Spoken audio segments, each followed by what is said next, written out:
Half a day, my fellow Guamanians.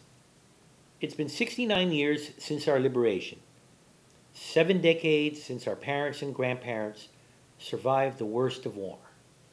They were slaves, forced to work, starving, beaten, raped, and murdered.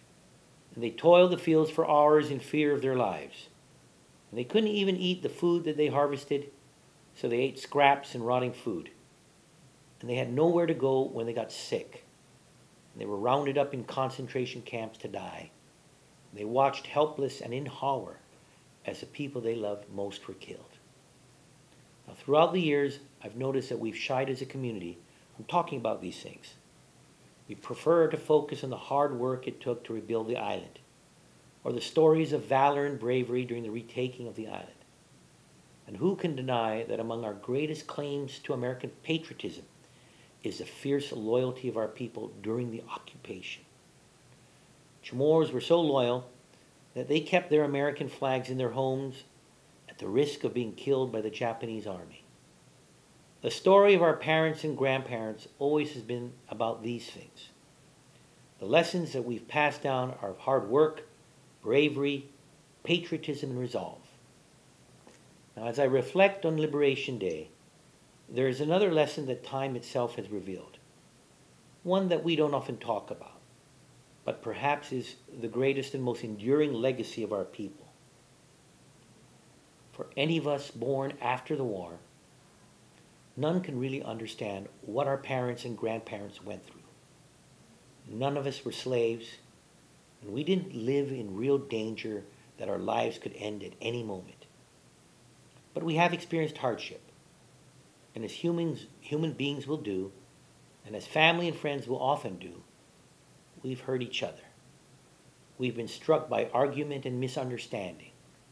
We've lost friendships or stopped talking to siblings, parents, and cousins. These things are real for all of us. Many times in life, we do things that cause pain and suffering even for people we love. And the people we love can do the same. Now think about our greatest generation and try to imagine what they've been through. The eyes of survivors are now wrinkled by age, but those are the kind eyes. Those are the eyes filled with love and honor. Those are the eyes that have forgiven what they've seen. Hearts that have forgiven the pain and the suffering. If our greatest generation could find it in their hearts to forgive the monstrosity of their occupiers, to forgive the murder and rape of others, and the slavery and beatings and fear that they endured, then what is it in our lives that we cannot forgive? There is really no issue worth dividing us from each other, and there is no argument worth keeping families apart. This liberation lets recognize that our greatest generation was able to forgive the worst crimes against humanity, and they've taught us that there is really nothing so big or painful that we can't overcome. There's nothing anyone can do to us that our hearts can't forgive. And if this is a lesson each of us takes to heart in our own lives, and if all of us find forgiveness in our hearts, then together our island can be that better place that our parents and our grandparents worked so hard to build.